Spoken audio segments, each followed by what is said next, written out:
Hi. Well, what I got out here today is a Smith Wesson Model 28-2, made in 1968. Now, the Model 28s were almost identical to the Model 27s. They're chambered in .357 Magnum, big old end-frame revolver, but the Model 28s were not as nicely polished and finely finished as the Model 27s or the other end frames. They were meant as a police revolver, and the nickname for them was the Highway Patrolman.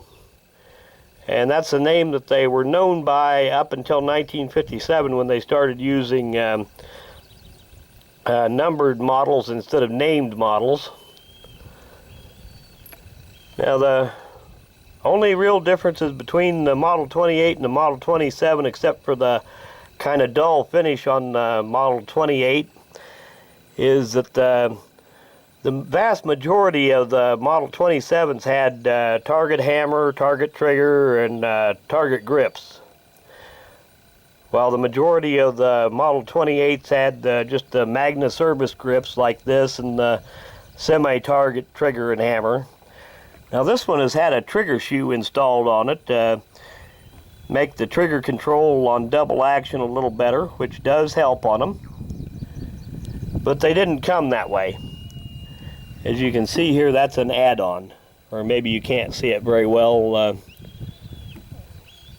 in this light. But anyway, I'm going to fire a few rounds on camera with it today.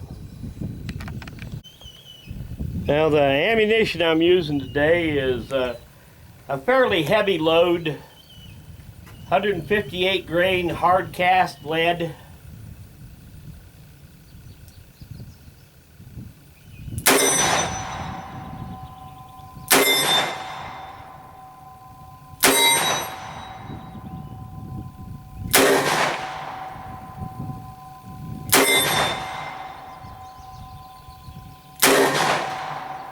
Yeah, that speaks with quite a bit of authority. That's a pretty heavy load.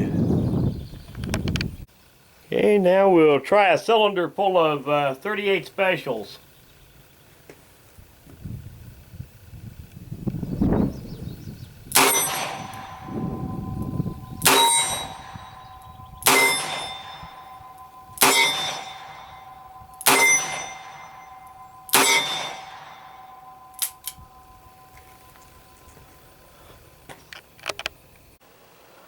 Well, the Smith Wesson Highway Patrolman was made from 1954 up to 1986.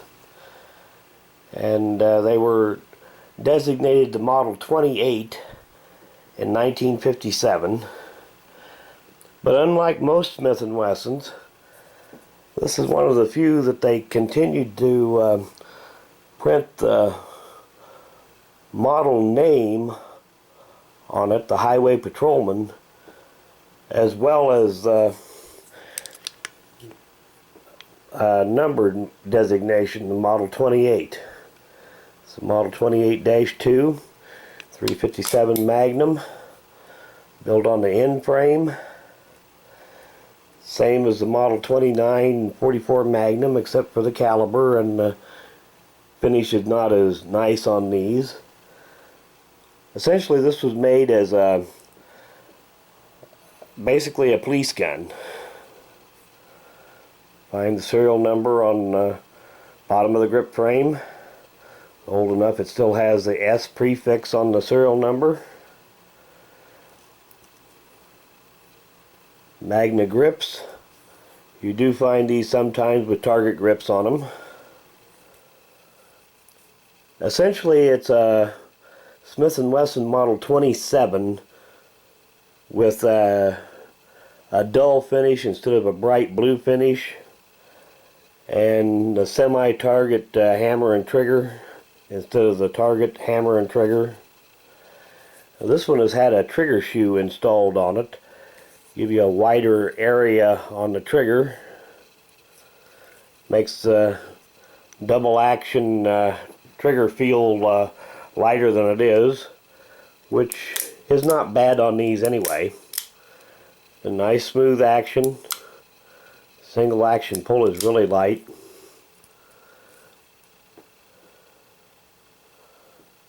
Wait markings to show up. There's the Smith Wesson logo, the address line, 357 Magnum caliber, and Highway Patrolman markings.